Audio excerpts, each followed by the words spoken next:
നടി ആക്രമിച്ച കേസിലെ വിധിന്യായം അതിന്റെ പകർപ്പാണ് 24 ലഭിച്ചത്. അതിന്റെ വിശദാംശങ്ങളാണ് ഒന്നിനു പിറകെ ഒന്നായി ഇപ്പോൾ പുറത്തു വന്നുകൊണ്ടിരിക്കുന്നത്. അതിന്റെ കൂടുതൽ വിവരങ്ങളിലേക്ക് നമ്മൾ പോവുകയാണ്. ഇതിൽ ഏറ്റവും പ്രധാനപ്പെട്ടത് 8ാം പ്രതിയായ ദിലീപ് ഇതിന്റെ മുഖ്യ ഗൂഢാലോചകൻ എന്ന രീതിയിലുള്ള പ്രോസിക്യൂഷന്റെ വാദം അത് തള്ളിക്കൊണ്ടാണ് കോടതി ദിലീപിനെ ഈ കേസിൽ നിന്നും കുറ്റവിമുക്തനാക്കിയത് അല്ലെങ്കിൽ വെറുതെ വിട്ടത്. അതെന്തുകൊണ്ട് എന്ന കാര്യങ്ങൾ അത് 300ഓളം പേജുകളിലാണ് അത് കോടതി വ്യക്തമാക്കുന്നത്. ദിലീപിനെതിരെ ഉയർന്ന ഓരോ ആരോപണങ്ങളും എന്തുകൊണ്ട് കോടതിയിൽ നിലനിന്നില്ല എന്ന കാര്യങ്ങൾ വ്യക്തമാക്കിക്കൊണ്ടാണ് ഈ വിധി ന്യായം ഉള്ളത്. ഏതാണ്ട് 300ഓളം പേജുകളിൽ അത് പരന്നു കിടക്കുകയാണ്. അതിൽ ഏറ്റവും പ്രധാനപ്പെട്ട വളരെ മൈന്യൂട്ടായിട്ടുള്ള ആരോപണങ്ങൾ പോലും അത് പൊളിക്കുന്ന രീതിയിലുള്ള കാര്യങ്ങൾ കോടതി ഇതിൽ എഴുതിയിട്ടുണ്ടെന്നത് ശ്രദ്ധേയമാണ്. വിഷ്ണു സുരേഷ് ചേരുന്നു കൂടുതൽ വിവരങ്ങളുമായി. വിഷ്ണു, ഇതിൽ ഈ കേസിൽ എന്തുകൊണ്ടാണ് പ്രോസിക്യൂഷന്റെ ഭാഗത്തൊരു ഫോൾസ് പ്ലേ ഉണ്ടായി എന്ന രീതിയിൽ കോടതി രേഖപ്പെടുത്തുന്നുണ്ട്? പ്രത്യേകിച്ചും ഈ ഗോവയിൽ വെച്ച് ആക്രമണം ഉണ്ടായി എന്ന് പറയുന്ന കാര്യങ്ങൾ അതൊരു ഫോൾസ് എവിഡൻസ് ആണ്. അതോടൊപ്പം തന്നെ ദിലീപിന്റെ വീടിനടുത്ത് സുനിയെ കണ്ടു എന്നൊരു സാക്ഷിയുടെ മൊഴി അതൊരു കള്ളസാക്ഷിയാണ് എന്ന് കോടതി പറഞ്ഞു. അങ്ങനെ ഫോൾസ് എവിഡൻസ് ഉണ്ടാക്കാൻ പ്രോസിക്യൂഷൻ ഇതിൽ ശ്രമം നടത്തിയിട്ടുണ്ട്. ഇതെല്ലാം സംശയം ബലപ്പെടുത്തുന്നു, സംശയം കൂട്ടുന്നു.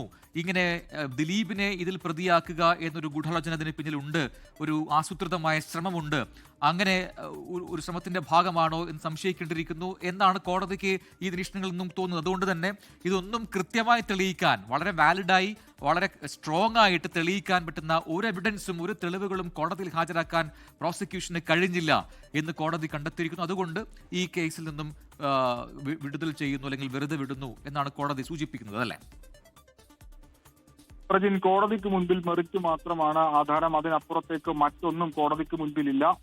ഈ കേസിലും അതുതന്നെയാണ് കോടതി പരിഗണിച്ചത്. ആരോപണങ്ങൾക്കും അതോടൊപ്പം തന്നെ കോടതി നേരിട്ട വിമർശനങ്ങളും അതൊന്നും അവരുടെ പരിഗണനയിലേക്ക് എത്തിയിട്ടില്ല. മറിച്ച് കേസിലെ തെളിവുകൾ മാത്രമാണ് എത്തിയിട്ടുള്ളത്. അതെല്ലാം കോടതി കൃത്യമായി ഇഴകീറി പരിശോധിച്ചു. പരിശോധിച്ച് കോടതി നടത്തിയ ജഡ്ജ്മെന്റ് ആണ് ഇപ്പോൾ പുറത്തു വരുന്നത്.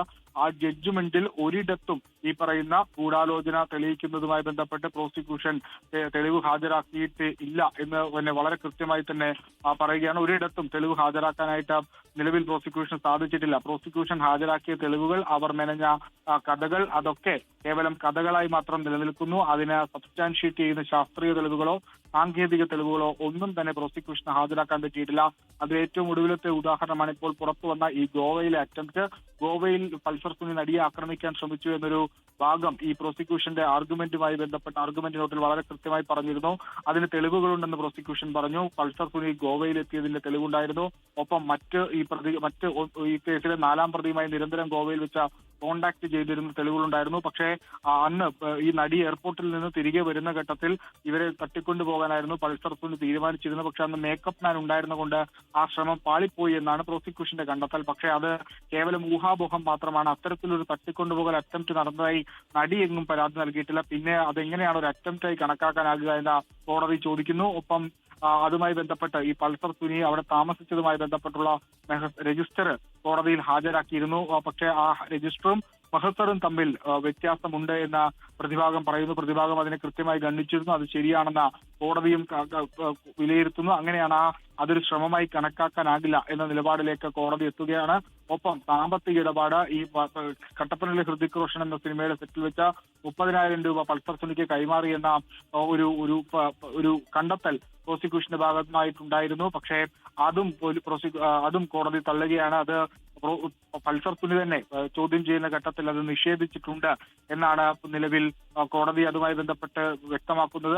അതുമായി ബന്ധപ്പെട്ടുള്ള മറ്റ് എവിഡൻസുകളൊന്നും ഹാജരാക്കാൻ പ്രോസിക്യൂഷന് സാധിച്ചിട്ടുമില്ല. അതായത് സാമ്പത്തികമായും അതോടൊപ്പം തന്നെ ഡിജിറ്റൽ തെളിവുകളുമായും ഒന്നും തന്നെ ഒരു തരത്തിലും ഈ A1ഉം A8ഉമായുള്ള കോൺസ്പിറസി തെളിയിക്കാൻ പ്രോസിക്യൂഷന് സാധിച്ചിട്ടില്ല എന്ന് അടിവരയിട്ട് പറയുന്ന വിവരങ്ങളാണ് ഇപ്പോൾ പുറത്തു വന്നുകൊണ്ടിരിക്കുന്നത്. ഇനി ഏറെ വിവരങ്ങളുണ്ട്. അതെല്ലാം അല്പസമയത്തിനകം തന്നെ പുറത്ത് എത്തിക്കാനാകുമെന്നാണ് നമ്മൾ പ്രതീക്ഷിക്കുന്നത്. ഓരോ പേജ് വായിക്കുമ്പോൾ ഓരോ വിവരങ്ങളാണ് പുറത്തു വരുന്നത്.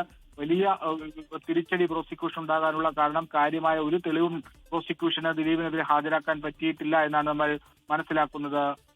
വിഷ്ണു, ഇതിൽ ഈ വിധിയുണ്ടായ ആദ്യ ദിവസം അല്ലെങ്കിൽ ദിലീപിനെ കുറ്റവിമുക്തനാക്കിയ കോടതിയുടെ നിരീക്ഷണവും വിധിയുമൊക്കെ ഉണ്ടായ ആ ദിവസം അന്ന് കോടതിയിൽ നിന്നും പുറത്തു വന്ന ദിലീപ് മാധ്യമങ്ങളോട് പ്രതികരിച്ചപ്പോൾ ഏറ്റവും പ്രധാനപ്പെട്ട ഒരു കാര്യം സൂചിപ്പിച്ചിരുന്നു. തനിക്കെതിരെ നടന്നത് ഒരു വലിയ ആസൂത്രണമാണ്, തനിക്കെതിരെ നടന്നത് ഒരു വലിയ ഗൂഢാലോചനയാണ്, ഒരു വലിയ ലാർജർ സ്കെയിൽ ഒരു ഗൂഢാലോചന ഉണ്ടായിട്ടുണ്ട്. അതിൽ നേതൃത്വം നൽകിയത് ഒരു ഉയർന്ന മേലുദ്യോഗസ്ഥയാണ്. ഒപ്പം ചില പോലീസുകാരും അതിന് കൂട്ടുനിന്നു എന്ന് ദിലീപ് മാധ്യമങ്ങളോട് പറഞ്ഞിരുന്നു.